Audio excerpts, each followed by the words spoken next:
If you don't learn how to put yourself first, you're going to be stepping on yourself to get to them for the rest of your life. This dose is for someone who has learning to put themselves first on their to-do list. Up until fairly recently, putting yourself first felt selfish for some reason.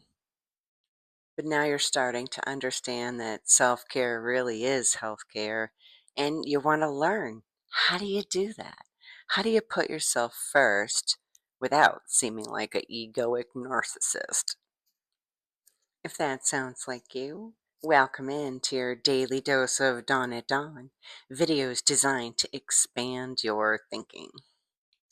So why do we want to think about this? Because you can go an entire lifetime without ever understanding what the phrase put yourself first even means. And if that's the case, Beth, it's probably been a lot harder for you to put yourself first. Okay, so what kind of people struggle to put themselves first? Moms, right? Maybe if you are married, you're putting your spouse first. If you have parents that you're still trying to impress, you're putting their needs ahead of your own. Essentially, you have an external locus of control, and what other people think about you is more important than what you think about you. And if that weren't the case, it would be a lot easier to put yourself first. So, when you're sleep deprived, chronically ill, in pain, or had trauma in your past, it affects the way that you perceive everything. And it's easier to believe someone will leave you if you don't do the thing, or someone won't like you if you don't do the thing, or they'll say you're lazy, or you're not trying hard enough, or some other label. And I don't know about you, but I spent way too much of my life trying to prove to other people that I wasn't any of those things and ended up hurting myself in the process. So, in order to become a reformed people pleaser, I had to look at what people pleasing things I was doing. Do you even know if you're people pleasing or if you're just being helpful?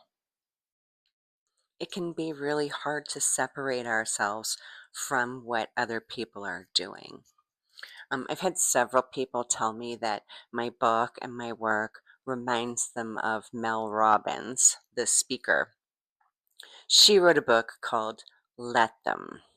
If people want to do something, let them do it. I agree with that completely. I wanted to know what the difference was, and I haven't read Mel's book. So I gave my book to artificial intelligence, and I asked it to compare my book to Mel Robbins' book. So how is this relevant to what I'm talking about?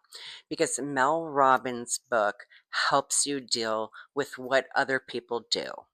You are processing, thinking, metacognition about your thinking, about what other people are doing.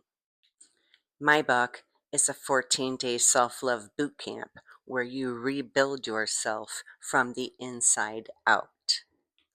Which means once you successfully complete my book and get on your own side, you don't care what other people are doing anymore.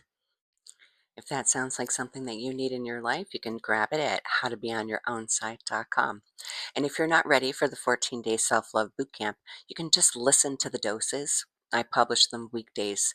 They're going to get you thinking about your thinking and help you change your tomorrow.